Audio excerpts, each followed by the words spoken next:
The journey of Amrapali, नगर वधु अम्रपाली। अगर आपने इतिहास को पढ़ा होगा तो अम्रपाली के बारे में जरूर पढ़ा होगा। इस वीडियो में हम आपको बताएंगे अम्रपाली की जर्नी के बारे में कि आखिर अम्रपाली नगर वधु कैसे बनी। इतिहास के पन्नों को पलट कर देखे तो उसमें एक बेहद खूबसूरत नारी का जिक्र होता है।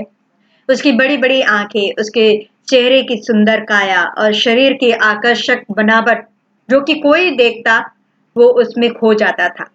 उस स्त्री को देख करके ऐसा लगता था जैसे ईश्वर ने उसे बड़ी मेहनत और लगन से बनाया हो। इतिहास की ये वो स्त्री आज भी अम्रपाली के नाम से विख्यात है। हर नारी की खूबसूरती उसके व्यक्तित्व में चार चांद लगा देती है। लेकिन अम्रपाली के साथ आखिर ऐसा क्या हुआ कि उसकी सुंदरता ही उसके लिए अभिशाप बन गई। एक नारी की खूबसूरती को बड़ी कीमत चुकानी पड़ी। अम्रपाली को नगर वधु यानी कि वेश्या बनने के लिए मजबूर होना पड़ा।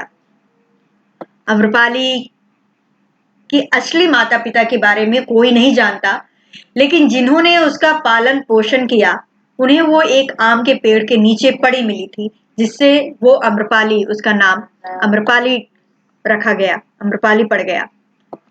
अम्रपाली बचपन से ही बहुत खूबसूरत थी। उसकी काया बेहद आकर्षक थी। जो भी उसे देखता था वो अपनी नजर में उसे उससे उसके ऊपर से नजर अपनी हटा ही नहीं पाता था। अम्रपाली जैसे जैसे बड़ी होती गई उसके सौंदर्य का चरम पर पहुंचता गया। लेकिन उसकी यही खूबसूरती, उसका यही आकर्षण उसके लिए एक श्राप बन गया। हर एक नारी की खूबसूरती का दीवाना होता है। यह अम्रपाली की खूबसूरती का ही एक कमाल था कि वैशाली का हर पुरुष अपनी दुल्हन बनाने के लिए बेताब रहने लगा। लोगों में अम्रपाली की दीवानगी इस हद तक थी कि वो उसको पाने के लिए किसी भी हद तक जा सकते थे। लोगों की इस दीवानगी को देख करके उसके माता पिता घबरा गए, क्योंकि वो जानते थे कि अम्रपाली की शादी किसी एक से कराई गई तो बाकी लोग उनके दुश्मन बन जाएंगे और अम्रपाली को पाने के लिए वैशाली में खून खराबा हो जाएगा, पता नहीं क्या क्या हो जाएगा। इसी समस्या का हल खोजने के लिए एक दिन वैशाली में सभा का आयोजन किया गया। इस सभा में मौजूद सभी पुरुष अम्रपाली से विवाह करना चाहते थे, जिससे कोई फैसला करना बेहद मुश्किल था। अंत में जो भी फैसला लिया गया उसकी कल्पना अम्रपाली ने अपने सपनों में भी नहीं किया होगा। सभी सर्वसम्मति के साथ अम्रपाली को नगर वधु यानी कि वेश्या घोषित कर दिया गया। ऐसा इसलिए किया गया क्योंकि सभी जन वैशाली के गणतंत्र को बचाकर रखना चाहते थे। नगर वधु बनने के बाद हर कोई अम्रपाली को पाने के लिए आजाद था। इस एक फैसले ने उसमें नगर के सभी लोगों के लिए एक विषय बनाकर रख दिया और उसकी जिंदगी इस तरह से एक तबाह हो गई। अम्रपाली ने सभी के फैसलों को अपनी तकदीर समझ करके, तकदीर में लिखा मानकर स्वीकार कर लिया। उसने सालों तक वैशाली के धनवान लोगों का मनोरंजन किया। लेकिन एक दिन वो समय भी आया, वो वक्त भी आया जब वो सब कुछ छोड़ करके गौतम बुद्ध की शरण में चली गई और बौद्ध भिक्षुणी बनकर अपना जीवन बिताने लगी। अम्रपाली ने भी अपनी खुशी जीवन को लेकर के ढेर सारे सपने सजोए थे। ईश्वर से उसे उपहार के रूप में एक सुंदर काया मिली, लेकिन तकदीर के आगे किसकी चलती है भला। शायद इसीलिए इतिहास की सबसे खूबसूरत महिला नगर वधु के रूप में विख्यात हुई। यानी नारी की खूबसूरती की कहानी बड़ी ही अजीब है। अम्रपाली और भगवान बुद्ध के संबंध। कहते हैं कि संतों के संपर्क में आने से बुरा इंसान भी अच्छा बन जाता है। अम्रपाली के साथ भी ऐसा ही हुआ। वैशाली नगर में एक नगर वधु का जीवन यापन कर रही अम्रपाली के जीवन के अंतिम समय में एक ऐसा पड़ाव आया जिसने उसके जीवन को पूर्णतः बदल दिया। ये घटना उस समय की है जब अम्रपाली भगवान बुद्ध के संपर्क में आई और उनके प्रवचन सुने।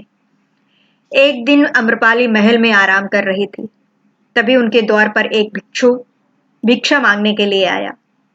तो भिक्षा देखने के लिए वो बाहर दरवाजे पर आई तो भिक्षुक को देखकर वो उसे देखते रह गई। उस भिक्षुक के प्रति आम्रपाली के मन में प्रेम उमड़ आया। शायद वो पहला क्षण था जब पहली बार आम्रपाली और बुद्ध का संबंध स्थापित हुआ।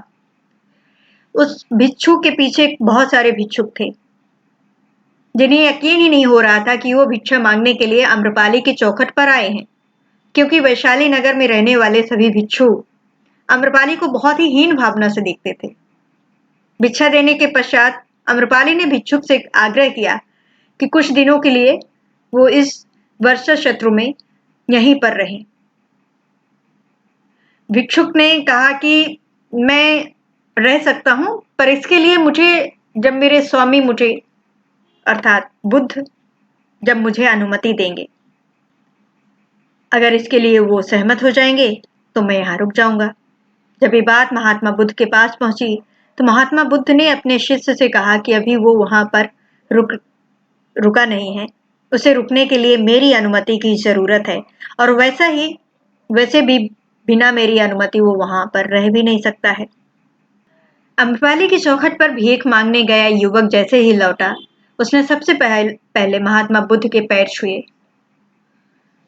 इस पर उन्हें उस भिक्षु से कहा, तुम वहां पर रह सकते हो। भगवान बुद्ध के इस निर्णय से दूसरे जो भिक्षुक थे उन्होंने विरोध किया। उन्हें यकीन ही नहीं हो रहा था कि बुद्ध इस तरह का निर्णय ले सकते हैं।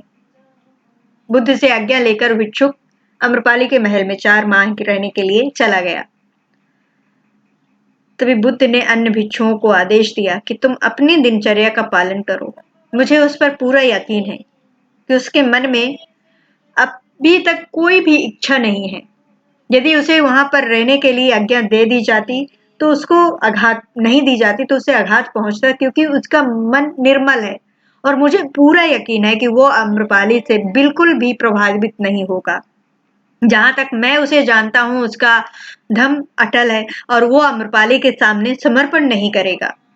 इतना ही नहीं, एक भिक्षु के लिए ये परीक्षा का समय है कि वो कितना अटल रह सकता है। हम सबको 4 महीने का इंतजार करना पड़ेगा और यकीनन वो मेरे विश्वास पर खरा उतरेगा। वर्षा शत्रु चली गई, उसके साथ ही वो भिक्षु महात्मा बुद्ध के पास लौट आया। अन्य भिक्षुओं ने देखा कि उसके पीछे आम्रपाली बुद्ध की शरण में आ गई। महात्मा बुद्ध के पास पहुंचकर सबसे पहले आम्रपाली ने उन्हें प्रणाम किया और उनसे आज्ञा मांगी कि वो अभी भिक्षुण संघ में शामिल होना चाहती है। साथ ही उसने ये भी बताया कि उस भिक्षु को उसने अपनी ओर आकर्षित करने के लिए, खींचने के लिए हर संभव प्रयास किया, हर तरह से प्रयास किया, लेकिन उसने कोई भी दिलचस्पी नहीं ली, तनिक भी विचलित नहीं हुआ। ये देखकर मेरा मन परिवर्तित हो गया और मैं भिक्षुणी बनने के लिए आपकी शरण में आ गई। आप मुझे अपनी शरण में ले मुझे मुक्ति का मार्ग बताएं। तो इस तरह से आम्रपाली ने अपना पूरा जीवन भिक्षुणी बन गई, बुद्ध की शरण में आ गई। तो एक वेश्या से लेकर के और एक भिक्षुणी तक का उसका जीवन इस तरह से रहा। उम्मीद करते हैं ये कहानी आपको अच्छी लगेगी। हमारे चैनल को सब्सक्राइब करिए, वीडियो को लाइक और शेयर करना बिल्कुल मत भूलिए। धन्यवाद।